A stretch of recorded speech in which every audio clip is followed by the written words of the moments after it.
Europe 1, il est 7h25. Thomas Soto. Les commémorations de la bataille de Verdun ont commencé hier, 100 ans jour pour jour après que les premiers obus allemands se sont abattus sur le bois des corps. L'occasion pour vous, Raphaël Antoven, bonjour. Bonjour Thomas. L'occasion pour vous donc d'évoquer les batailles de la Première Guerre mondiale à travers ce que Louis-Ferdinand Céline en raconte dans son chef-d'œuvre Voyage au bout de la nuit. Et pourtant, dit Céline, ce sont des choses qu'il n'est pas facile de raconter à présent, à cause que ceux d'aujourd'hui, dit-il, ne les comprendraient déjà plus. Mais, ajoute-t-il, la grande défaite en tout, c'est d'oublier, et surtout ce qui vous a fait crever, et de crever sans comprendre jamais jusqu'à quel point les hommes sont vaches.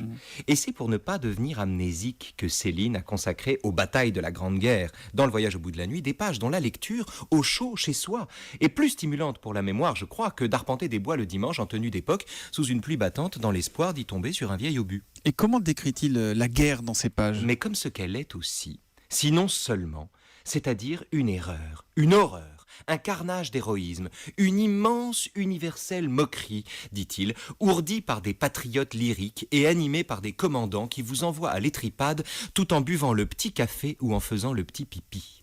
La guerre, dit Céline, c'était tout ce qu'on ne comprenait pas.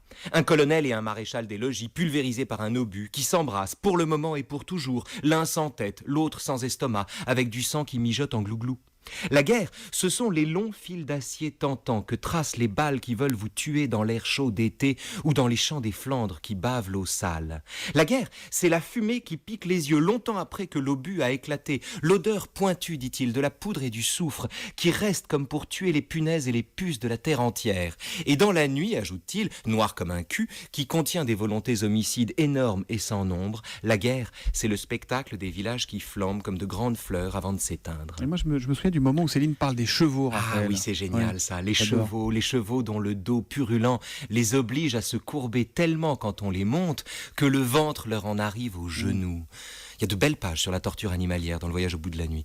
Ce sont les chevaux pourtant qui fraternisent avec les chevaux d'en face dès que leur cavalier disparaît. Commentaire de Céline, c'est pas nous qu'on aurait pu en faire autant. Et la morale de l'info, Raphaël ? Une phrase de Céline encore, enfin de Bardamu, celui qui est mu par son barda. On est puceau de l'horreur comme on l'est de la volupté.